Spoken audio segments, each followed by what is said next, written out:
Hello, everybody. Dan Tomaszewski here. Hope you're all having a great day. I'm very excited. And my good friend here, Alex Boyd. Alex, how are you doing today? I'm doing great, Dan. Thanks for having me on. So, very excited here to talk about prescriptive selling. This is our event here today that we're going to talk about some very unique things when it comes to the sales presentation, the sales process. You know, I guess just as each of us are unique as individuals, our sales process just needs to be just as unique because, the whole cookie cutter approach to selling just doesn't work unless, of course, maybe you're selling cookie cutters, right? That's right. might be easy that way, but but when it comes to what we are discussing and what we're selling to our clients, we're talking about overall proactive technology management. We're talking about security. We're talking about telecommunications. There's just so much that comes into play here. It's a big deal for the client to make a decision to move forward with an MSP. We are probably one of the outside of human resources, we are one of the largest components, maybe one of the largest expenditures in many organizations, just because technology is so critical to what we do day in, day out. So let's get started. If anybody has questions, feel free to throw them in the chat or the Q&A, and we'll get to those and get those answered for you.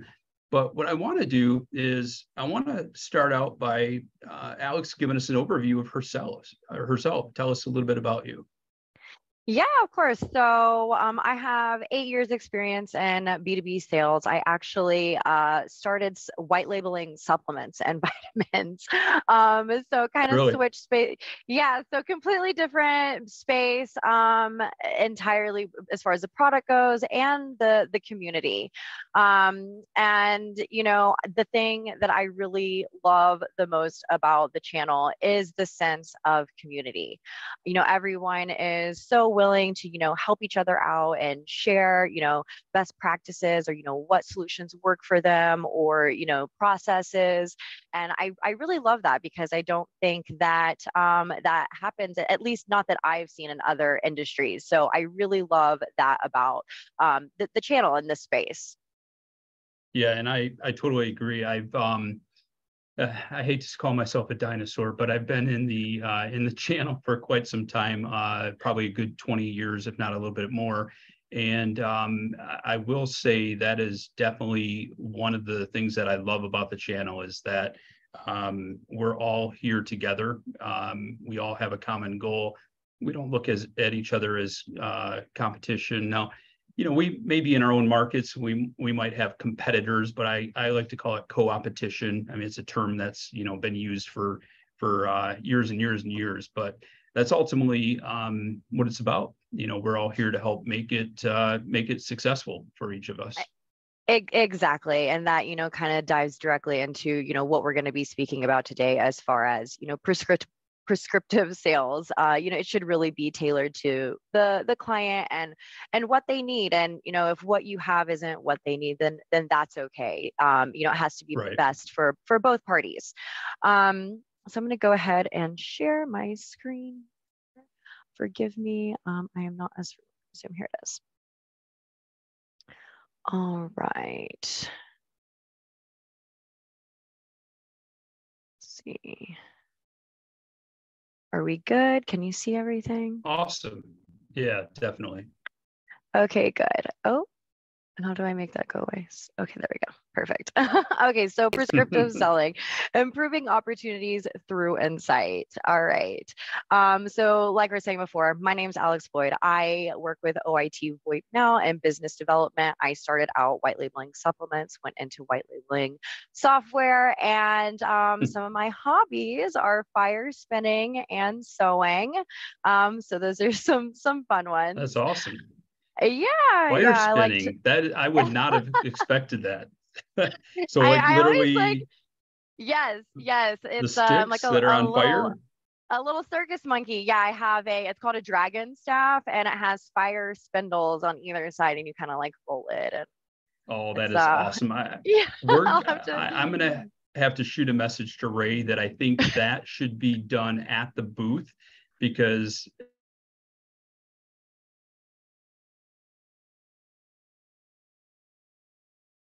Are you there? You broke up on me, Dan.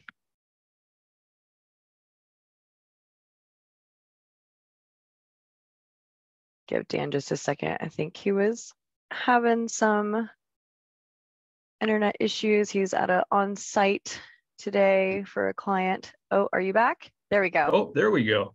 Thank you. Not a problem. Yeah, So, if the events would let me do it at the booth, I'd be more than happy to. It might be a little hazardous though. yeah, exactly. So I just saw a message from Ray that says deal. So be All prepared. right. All right. So we're bringing the fire to the booth. I'm here for it. That's awesome. All right, well, I'll go ahead and get over here now. So I think one of the main things, obviously, when you are in sales is really going to be, the knowledge not only you have of, your client needs, but you have to have a product knowledge as well. Whatever you're selling, whether it's a product or, a offers, solution, whatever you are selling, you have to know the ins and outs of it. So, what does it do? How can it help? And what kind of problem are you solving? Because most of the time, if people aren't just doing initial research for a solution, they might be reaching out to solve a problem with a previous solution that they've worked with in the past. So you need to know the ins and outs of your product or offer, so you can know how it can help for any specific use case that a client may potentially throw at you. It's also really important to know, the competitive research. How does it compare to everything else that is out there on the market? Do you have anything that is specific to you, maybe that no one else has? And, knowing those types of things and just having knowledge of not only your products or offers, but the other products and offers that are out there is going to be able to help you really determine if you're going to be able to help your client or not. And it's going to take it from being a sales pitch and just saying, oh, here, buy my product, to, hey, look, this is how it can help you. This is how it's going to solve this problem. This is how it is going to, boost your revenue, help you with client retention, whatever it may be. And then, so if you know how it can help, you also have to know, though, how to be able to demo it. So if it is, a product, you have to know how to use the product so you can explain to the client, this is how it works. And, most of the time they want to see it. They don't just want to take your word for it. So not only do you have to, know what it can do, how it can help, how it's different, and how it stands out compared to the others, but also how to use it. So all very important. Yeah. And, I think that the one driving thing behind all of those components is going to be, your passion and belief, in your product, solution, offer, whatever it is. That's going to transfer onto the client. They're going to be able to tell, if you don't believe in this product, you have to be passionate and believe in it and, know everything there is to know about it, or they're going to see through you and they're not going to trust you. And ultimately, you want to build that trust from start to finish. Absolutely. And, and as you mentioned, learning about, your competition is just such a critical component, because, as you're out there selling, and if, overall an objection comes up, and it might be related to, another service that competitors offering, you have to handle that objection. And if you can't speak to it, if you don't know what others are providing, then there's just no way you can speak to it, and that could make or break, your opportunity. Or if anything, Exactly. it might just extend, how long that sales process looks like, because they might come back and say, well, I'm gonna have to do a little bit more digging. So, this is something that it doesn't sound like you're too familiar with. It's piqued our curiosity, and I'm gonna have to do a little more digging. And so then the sales process gets longer, and the longer Exactly. it goes, there's more of the potential that they could go another direction. Exactly. And, like I said before, just having the full spectrum of knowledge is only going to put that much more trust in you from the client, because they're going to be like, oh, wow, not only do they know about their solution or product, they know about everything else out there and how it Yeah. differs. Like, you become that trusted advisor, as MSPs are known to be. So it's really important to carry that through throughout the sales process. Yeah. And, the other thing I just want to mention too is, you know, when you take a look at the competition, you're talking about them. I mean, we obviously, I think it goes without saying, we want to be respectful. We're not here to bash what the others might be doing or throw them under the bus. But how we can counter that is we're able to defend ourselves, our product, based on just that overall product knowledge, because Exactly. it's just so much easier from that angle. The other thing too you mentioned is that passion. I mean, there's nothing more frustrating that when you're dealing with someone that's trying to sell you, and you're more excited about their product than they're excited about the product. Yeah. I mean, it's just real easy to see that if the passion is really just about the sale, or the passion is about providing a solution. And, Exactly. we want to be providing a solution that, not only we have passion about, but the client will have passion about, and want to not only move forward, but be that raving fan. And Exactly. that's critical. Exactly. All right. So moving on here, not only do you have to know, like I said, the product knowledge, but customer knowledge is really important as well. And, not only the business needs, but the personal needs. Like you said before, every client is going to be different, and they are going to have a different set of personal needs. So you need to really, pay attention and kind of put on your psychiatrist hat when you're on these calls, and Yeah. pay attention to language. Do they know all of these technical terms that you're using, or maybe do you need to simplify things for them so that they can understand it? If they don't know what certain things are and you're using all these high level terms, it's not going to be easy for them to make a decision, because Right. they have no clue what you're talking about. So you need to pay attention and say, okay, where do they fall on this spectrum? If they do understand that terminology, then it's great. You can jump right into it.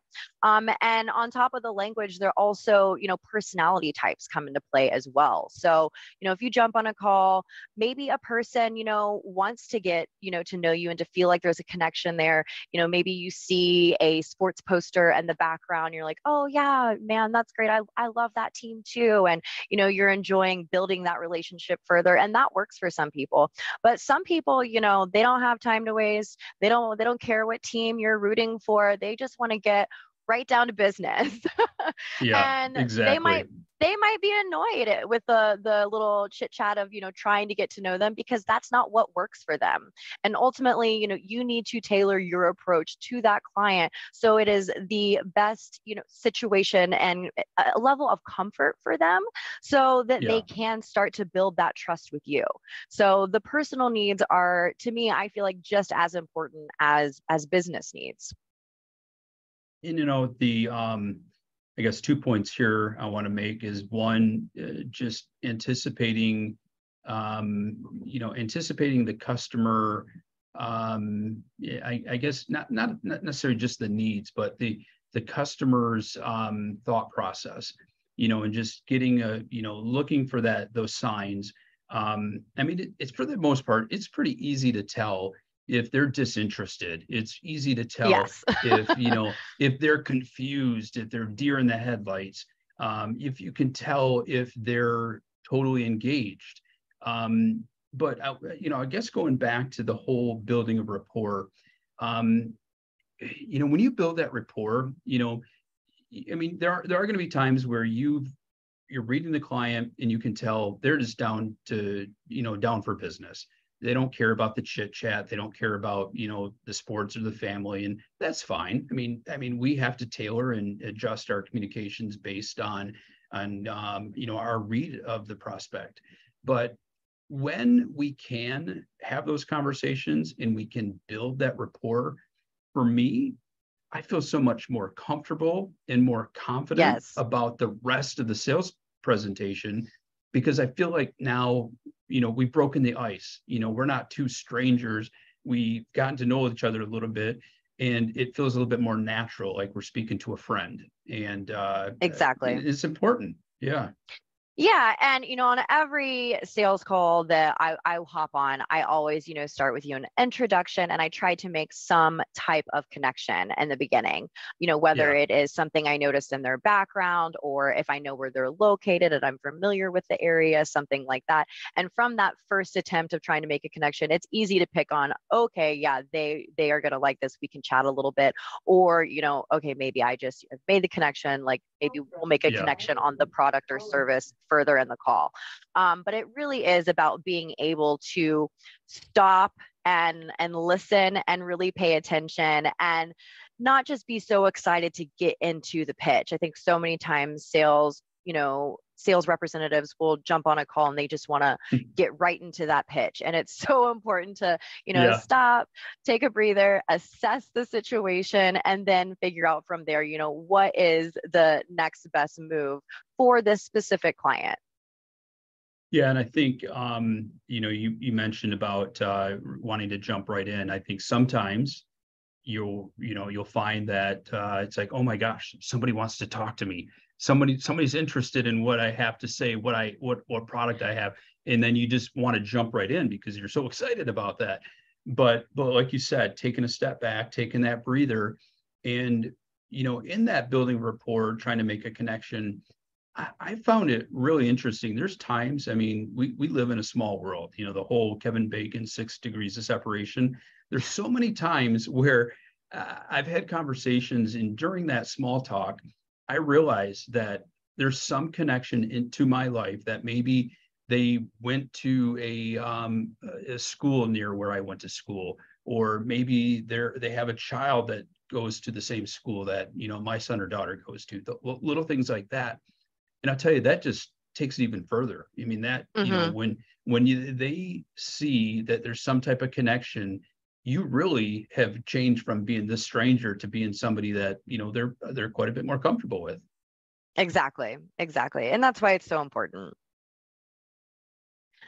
So not only the personal needs, but then we get into did I go too bad? Yeah, I think you went one. I went 1, 2 over. Okay, hold on. Let me go back this way now. There we go. There we go. Went too fast. Going too fast. So not only the personal needs, but after you've kind of figured out, what that client prefers and their preferences, then you can get into the discovery of, the business needs, because that's why you're there. They're looking for a solution. They're trying to solve a problem, and you need to figure out what that is. So something that worked out well for me was the acronym BANT. So budget, authority, needs, time frame.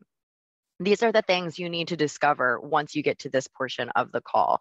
Do they have a specific budget that they are trying to stay within? Does your solution or product fit into that budget? Authority, where are they in the company? What are they, the CEO, owner? Are they the decision maker, or are they an evaluator that is assessing the solution to figure out if they need to bring it back to their higher ups? And then, of course, the biggest one of all, obviously, the needs or the pains. What are they needing? What are they trying to fix? How is your solution, product, offer, whatever it is, going to help this? And then also timeframes. Timeframes are really big as well, because, maybe they are just shopping. They don't necessarily need anything right now, but when the need comes, they want to be prepared. Or maybe something has happened and they need something as soon as possible to, fix a problem that they're having. And depending on what that is, that's how you're going to know how to, tailor your follow-up process with them as well. And, how to be able to set the expectations for, the next steps with, if they're either going to move forward with you or not. So really just listening to the client, asking those specific questions. So, you can determine if, what you have is going to be what they need or not. And how, you can tie in, your product knowledge and explaining this is how it is going to help. This is why you need it. This is how it's going to fix this pain, this problem that you're experiencing. And just reiterating those things is just going to further build that trust, because they're going to say, oh, wow, they are listening to me. They do know the solution, and, continue to just build the rapport and the trust with that client. Absolutely. And I love acronyms because, especially when we're going through the sales process, it's kind of like let's say you're going live on a video. Well, just a different analogy here. You're going live on a video, you know what you want to say, but you want to write it down, but you don't want to look like you're reading, same thing as when you're live in front of a prospective client. You want it to look natural, and being able to have an acronym like BANT, budget authority, needs, timeframes. It's something then okay, step 1, step 2, step 3, step 4. This is the process. This is the information I need. And, I find that to be important.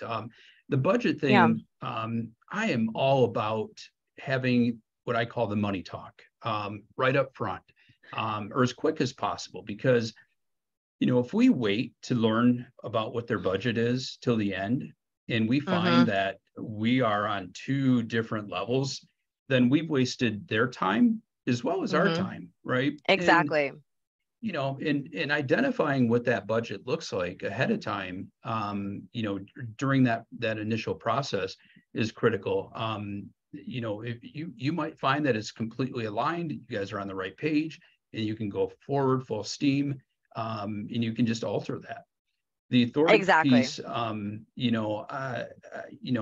seen this way too often. And I go back to my early days, and, admit we all have done it. Sometimes we don't have the right person in front of us. We don't truly have the decision maker in front of us. And again, it's a whole scenario that you're going through the process, and they're not the right person. They may not have the information for you to truly get what the BANT is, and truly having the decision maker there is going to help you to eliminate the whole, going from one person to the next, like the telephone game. And, yes. Then all of a sudden, the decision maker is like, oh yeah, that doesn't sound like, what we're looking for. But yet the person who you were speaking with maybe didn't understand it. Maybe they didn't completely grasp what your product and service is. And so what they've passed on to a decision maker, it could be incorrect, could be inaccurate, and it could, close you down. Exactly. Yeah. And I think also too, just discovering these in the very beginning of the conversations is, like you said, it's going to help you eliminate wasting your time or their time, and make it really easy for you to set expectations and outline and detail those next steps. Yeah. And, and the needs piece, I always find it helpful to just reiterate their needs, just clearly document them, say them back to the client, the prospective client, just so that, number one, they know that you're listening, as you mentioned, but then also, you're comprehending it, and what you're stating back to them is what they said, right? Because it's easy to misunderstand. And then just lastly on those timeframes, just to, throw one other thing out there is, from a services support perspective, we all know it's critical that we ask the client, how soon do you need this? Because somebody might come to you and say, hey, I'm having a problem with my computer, and I need to get this fixed. And, all of a sudden you feel like this is a fire, drop everything. But then in reality, they might turn around when you ask them and say, how soon do you need this? Can you tell me a little bit about the priority of this? And then they turn around and say, hey, you know what? I'm going to be heading out on vacation tomorrow. Just take all the next week. So same thing in the sales process. If we don't learn what their timeframes are, we might be putting a lot of time and energy into rushing to get a proposal together, when in reality, they are just in the initial discovery phase, and it might be a couple more months. And you might have displaced or shoved out another opportunity that you're working on because you feel, based on what you're gathering, you feel like this is a huge priority. And Exactly.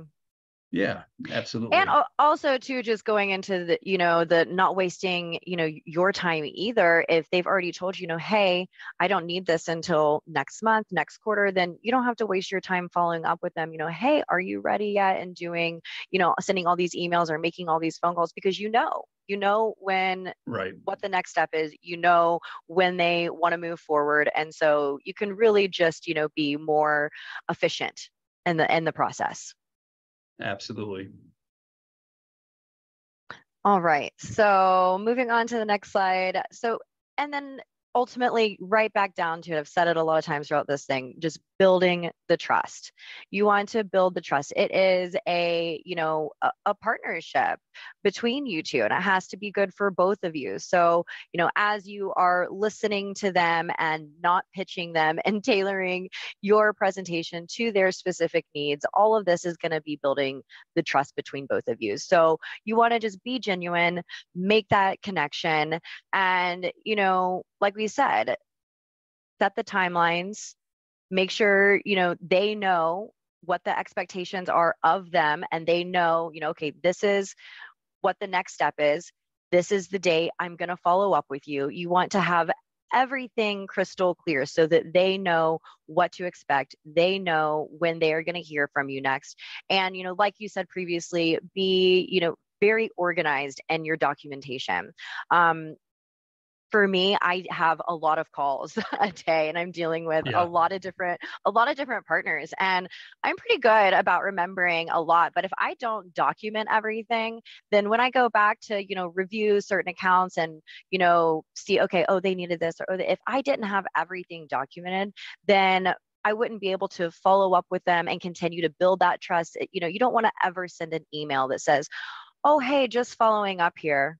Are you ready to close this deal yet? You want to say, hey, per our last conversation, you asked me to follow up with you at this date. We had discussed that these are the things that you were looking for. This is how my solution or product is going to fix or help that, what you're looking for. Reiterate everything.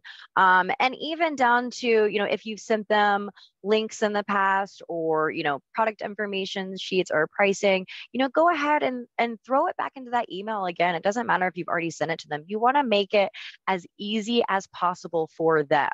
If you want to close that deal, you don't want them to have to go looking for anything or digging for anything. Just make it as easy as possible for them. And that's going to further build that trust as well. The notes thing, I'm a little ADD, so it's critical for me to document, and I love what you mentioned about the documentation and making those notes. What I will do is I have a separate sheet of paper. It's something that I designed, years ago, and basically it will have a list of items, like basically takeaways, action items. It will, who's responsible for it, because it might be something that the client is responsible for. Maybe, when we're looking at budget, they might need to do some additional digging for us. And so I'll still write that down, indicating Sally is going to get a copy of their existing agreement, to identify when it expires. And I'll, as far as owner of that, I'll put Sally's name down, and then, I've got a checkbox that it's been done or not done, and so on. But, I take a lot of notes as well, but I like to make sure that the notes, or I should say the action items, those to-dos, don't get buried in my notes. And so that's why I like to just keep them separate. Now, of course, whatever works for you, whatever, process you have, that's what you got to go with. And alter it, make adjustments. Exactly. You're going to go through, and, whatever you have now isn't set in stone. Exactly.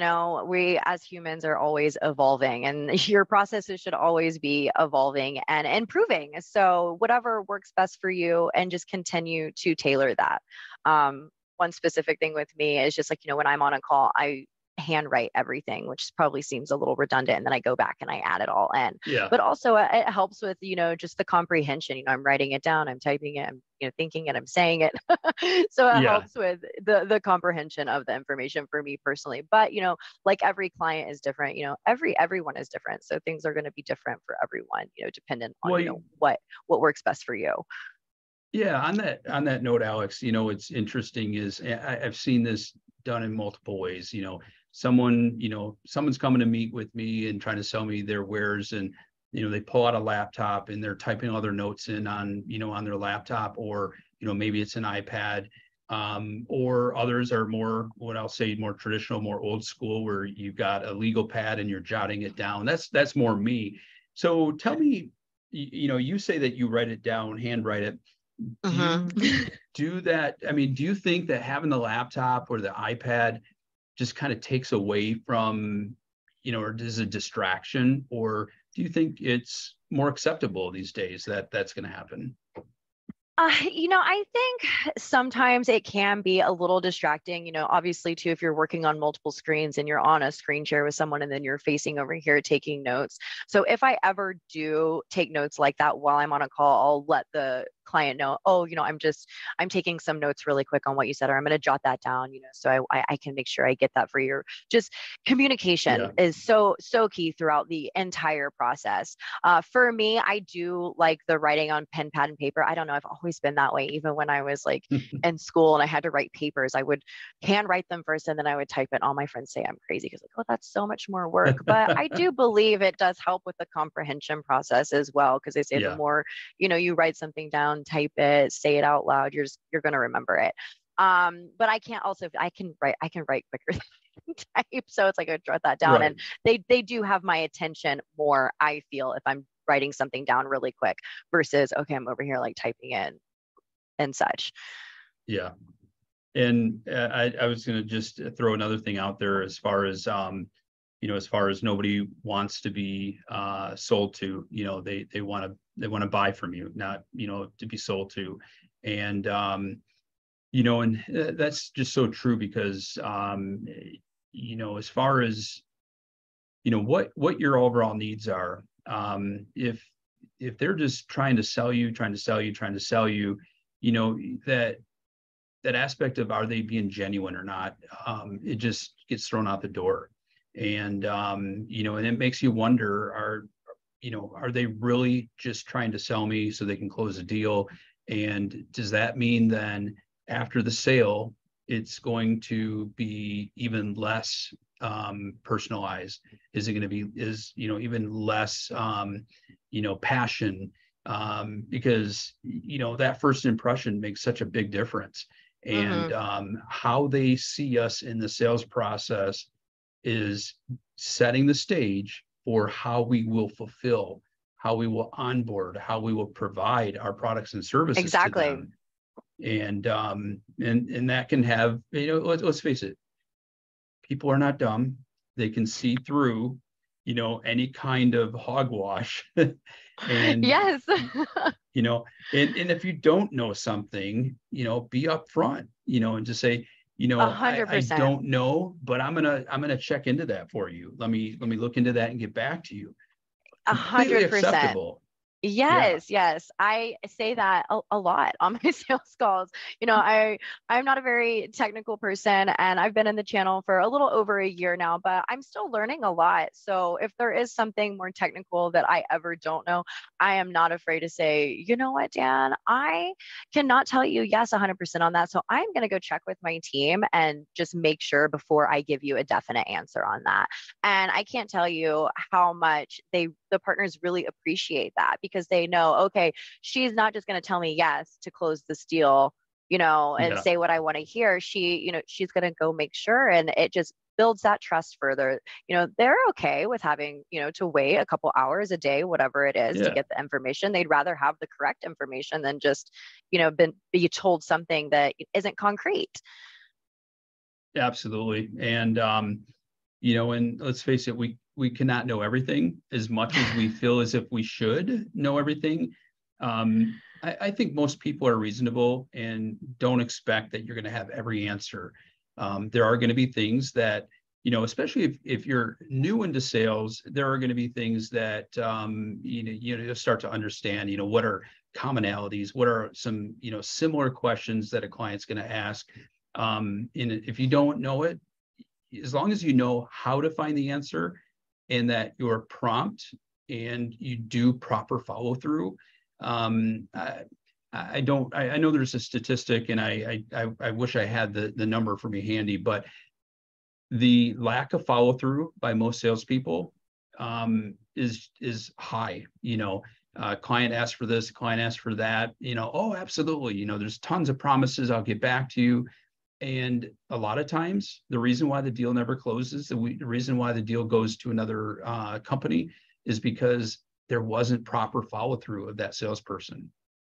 100%. Yes. The follow-up is just as important. And that's why, setting the expectations and, knowing the time frames and their timeline is so important as well, because you don't just want to follow up to follow up. You want to follow up on their time frame for the expectations that you've already set. And, you don't want to feel like you're bugging them. You want to let them know, hey, I will follow up with you. So they're expecting it. They know that the call or the email or whatever it is coming. But 100% I agree with you. Ray and so many partners have said that I'm just so persistent. And when you think of sales, in the sales sense, we kind of get that bad stigma of, oh, the pushy salesperson, so persistent. But it's good if you do it the right way. Right. You're setting those expectations. They're not. It's not like, oh, they're just getting a call from you that isn't expected, like I said before. But persistence and the follow up, so important for sure. And that persistency is, for me, is so critical, because if someone's trying to sell me their solution, let's face it, we are all busy. We all have a lot on our plate, and I might be 100% interested in your product, but I've got so many things going on. In understanding really what they're going through and what those timelines are critical, because otherwise, if you feel like you're being too pushy, they might be saying, well, you're not being pushy enough. I need you, please bug me. They might be completely comfortable with it. They might say, yes, call me again next week. That would be great, because that then prompts me to say, okay, I gotta get back to this this person. I've got to get the information back to them. And that persistency, I love. And yeah.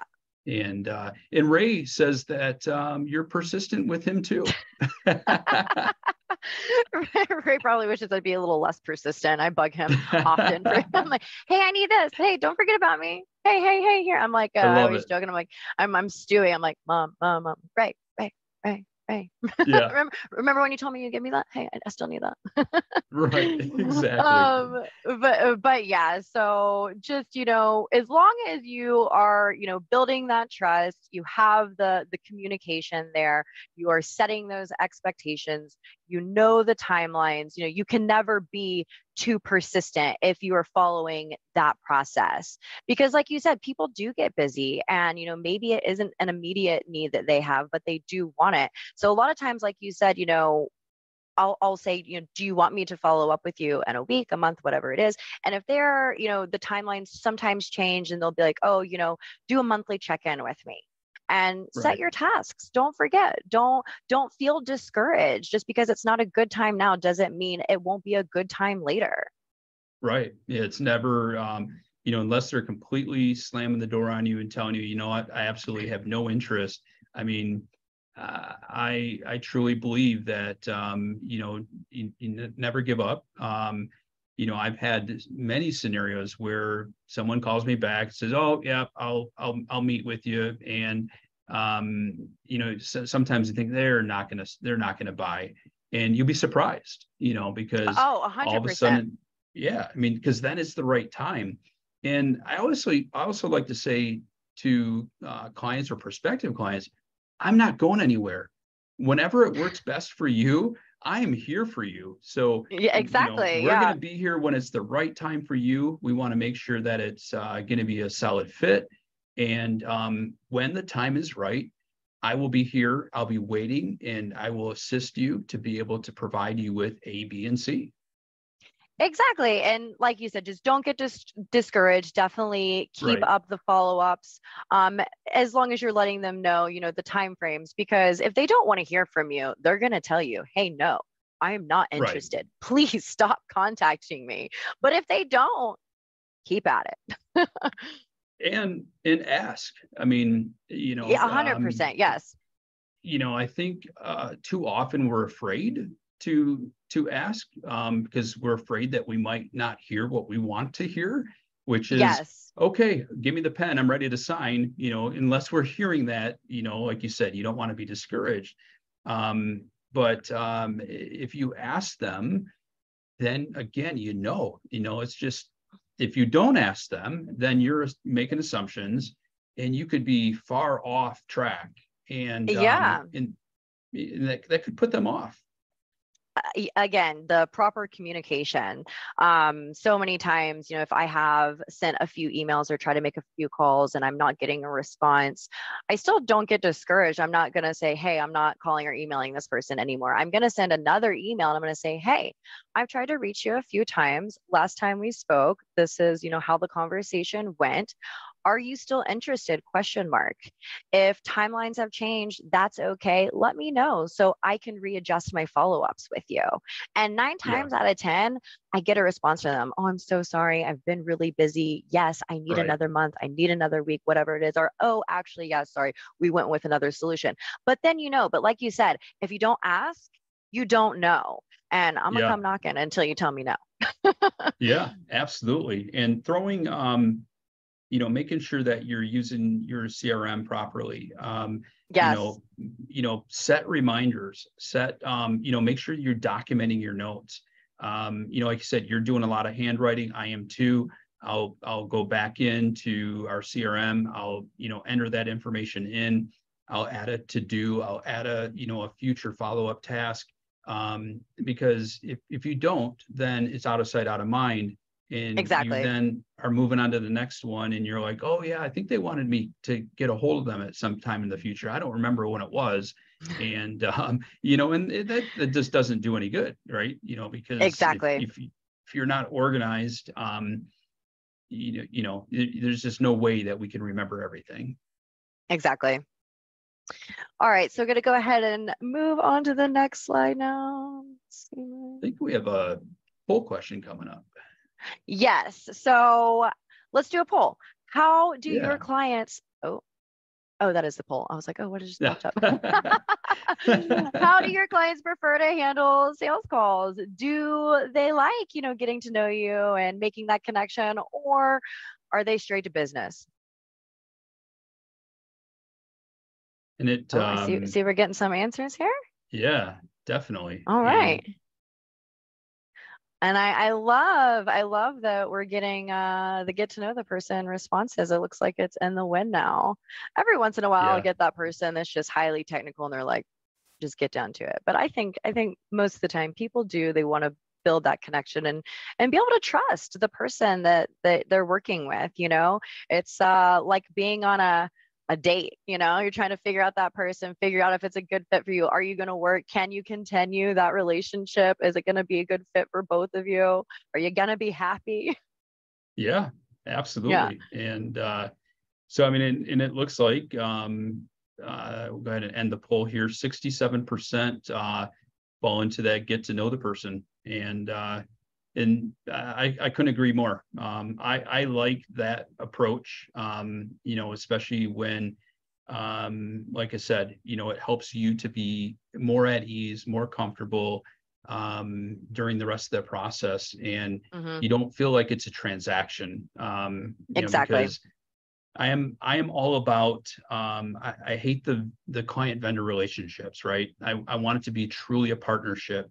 And Mm-hmm. if you don't get a chance to know them, then it is just transactional. And Exactly. and again, when we talk about people, they want to buy, they don't want to be sold. Yeah. Yeah. The days of the salesperson jumping on and saying, oh, this is what I got, here's your options, sign the paper, let's do the deal, or, over. There are a lot of options out there. That's why, we're talking about the prescriptive portion today.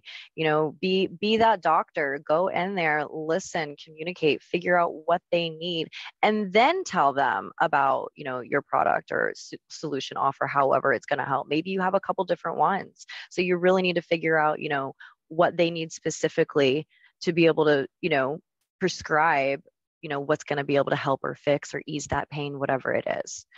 Yeah, absolutely. All right, do we close this out now? Polls closed. Yep. All right. So also being active in your community. With OIT, we are so active in the community, and it's so great because a lot of times when I jump on a call with someone, they already know a little bit about us, or if they don't know a little bit about us, they definitely have seen us because we are so active in the community, and I think that is so important.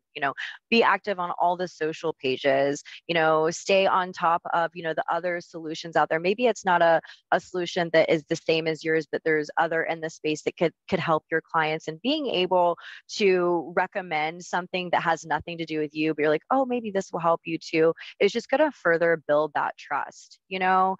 They know that you're there to help them, not just to sell them. You're trying to, offer them solutions for things that, maybe you're not even getting a commission on. You're just saying, hey, look, this could help you. It's a great product. Check this one out too. And, when you do that, you kind of build a referral network, and that is so great as well because, you're going to have people that are recommending you, and you're recommending other people. And so your name is just going to get brought up further. I was on a webinar it's called Two Seats. It's about for women in tech. Tracy with Huntress and her sister Carrie started it, and it's great. And that was one of the things they talked about was, building that referral network. Who's going to champion for you when you're not in the room? That's so important. And know those ones that, you want to champion for when they're not in the room.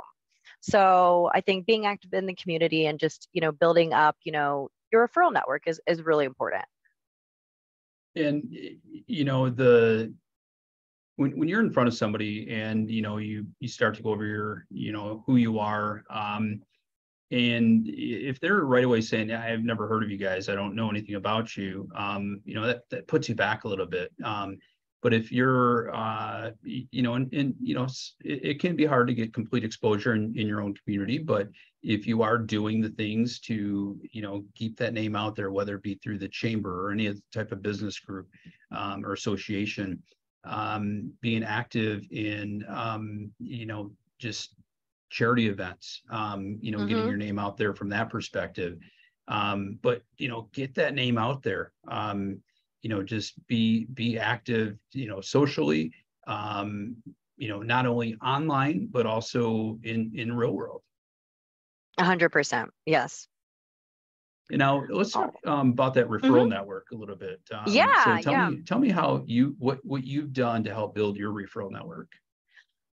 So it's really easy with OIT and Ray. He's so active in the community, and so I jumped into our own little community inside of the community quickly because we work a lot with Fin services and Life Cycle Insights and Huntress and so some of the bigger names out there. And when we go to the trade shows, we'll do little raffles and things together, and we learn about each other's solutions. Sometimes we're positioned next to each other with the booths at the vendor fairs, and so I get to learn about them while we're at the shows. And it's nice having that.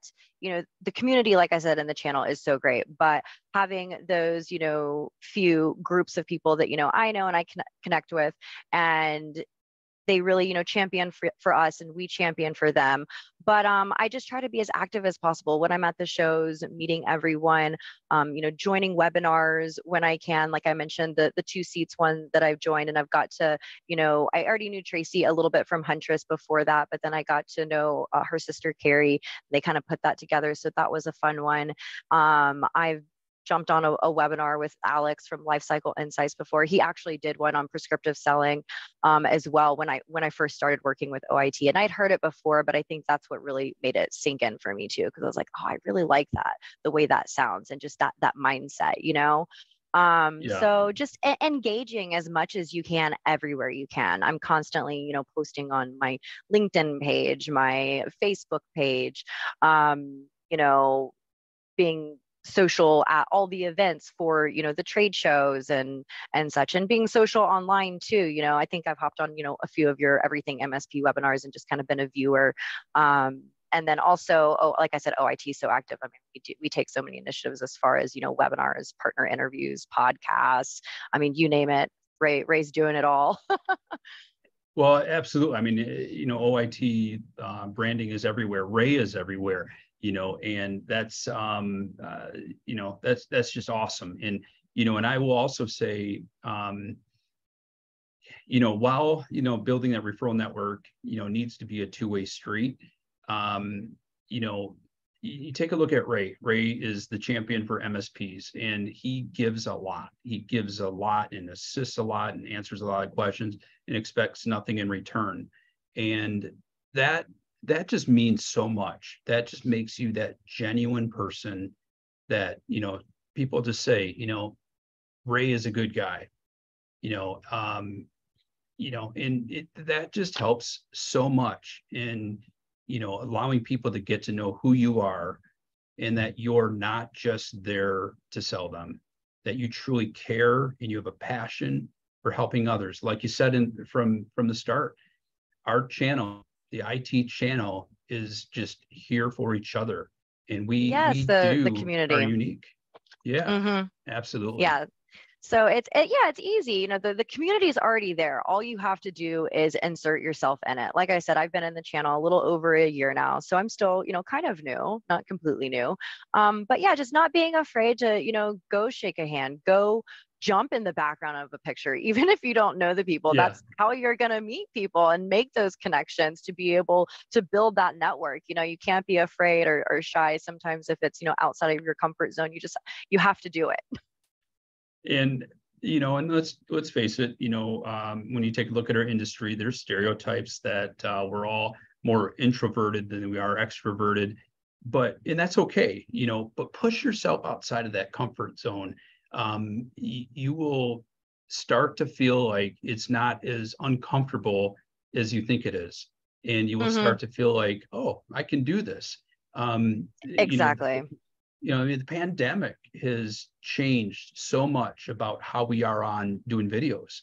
I was talking to someone the other day, and they were talking about a sales call, and it was weird because they were so focused on that it was an online presentation, where it was more odd for them to go in person, just because, you know, we've become so accustomed to doing presentations online.